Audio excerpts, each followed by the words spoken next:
আন্তর্জাতিক মাতৃভাষা দিবস। আজকে আমাদের ভাষা উত্তোলন দিবস। ভাষা এটা হলো শহীদ দিবস, আন্তর্জাতিক মাতৃভাষা দিবস। মাতৃভাষা দিবস।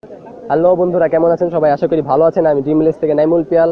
আজকে আপনাদের নিয়ে এসেছি সাভারের স্মৃতিসৌধে এবং এখানে আমরা বিভিন্ন রকমের বিভিন্ন শ্রেণীর পেশার লোক আছে, তাদেরকে আমরা 21শে ফেব্রুয়ারি উপলক্ষে বিভিন্ন প্রশ্ন জিজ্ঞেস করব। তো তারা আপনাদেরকে কি উত্তর দেয়, আমাদেরকে কি হাস্যকর না সঠিক উত্তর দিতে পারে তা আমরা দেখব। চলুন।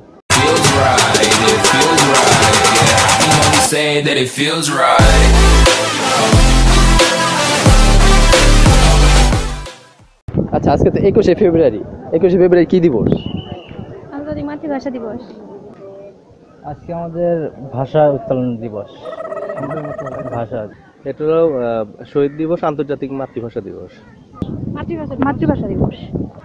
আজকে হচ্ছে শহীদ দিবস। শহীদ দিবস। শহীদ দিবস। ভাষা দিবস।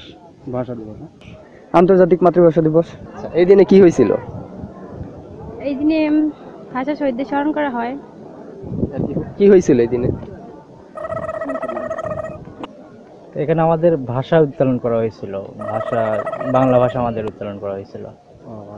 1952 সালের এই দিনে বাংলা ভাষার জন্য আমাদের দেশের কৃতি সন্তানেরা রক্ত দিয়েছে পাকিস্তান হানাদার বাহিনীর বিরুদ্ধে। এই দিনে ভাষা নিয়ে সবাই ভাষা আন্দোলন, ওইটাই ওই মাতৃভাষা হিসেবে এই দিনে হয়েছিল যে মানে আমাদের যে বাংলা ভাষা মানে পাকিস্তানরা আমাদের ভাষাকে কেড়ে নিতে চেয়েছিল। এর জন্য আমরা মানে এর জন্য আর কি আমরা রাজপথে ভাষার জন্য করা হয়েছিল। আর এই দিনে অনেক অনেক মানুষের প্রাণ গেছে, যেমন সালাম, রফিক, জব্বর, বরকত।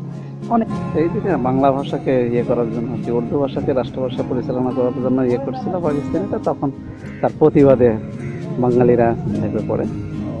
কত সালে হয়েছিল এটা? 1971 সালে। এটা 1971-এ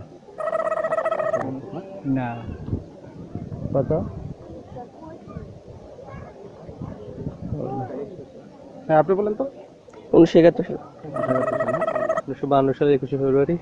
এটা 1971। 1952 সালে। 52 সালে 1900। এটা 1952 সালে। আচ্ছা, আজকে তো সবাই আপনার শহীদ মিনারে যাচ্ছে, বা আপনার স্মৃতিসৌধে আসলেন কেন? সবচেয়ে মূল কথা হচ্ছে যে এখানে শহীদদের একটা স্মৃতি আছে, সবাই ঘুরতে আসে, যে কারণে এই দিনে সবাই মনে করা হয়।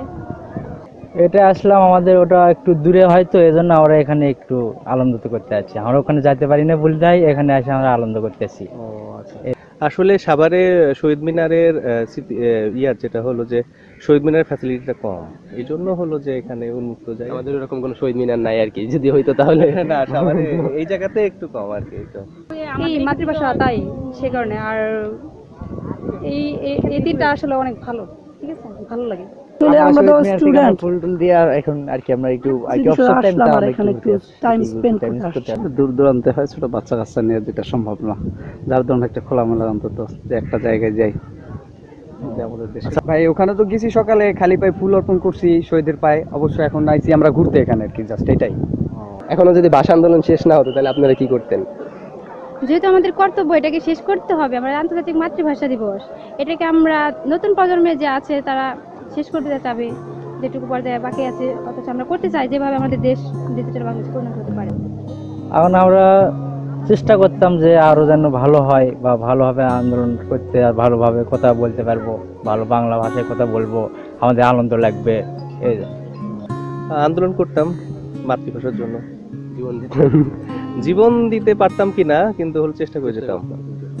কি করতাম আমরা তো আসলে, আমরা মাতৃভাষাটা বাংলা যারা চালায় যেতেছে তাদের সাপোর্ট করতাম, যাতে আমাদের ভাষা আমাদেরই থাকে। হ্যাঁ, এজন্য আর কি অনেক জীবন হলে জীবনে দিয়ে দিতেন আর কি। হ্যাঁ, ভাষার জন্য জীবনটা তো দিতামই। আমরা আর কি আমরা রাজপথে অবশ্যই রাজপথে যেতাম এবং জীবন দিতেন। হ্যাঁ, অবশ্যই যোগ দিতাম, এবং ভাষা আন্দোলনের জন্য ভাষার জন্য আমরা প্রাণ বিসর্জন দিতাম।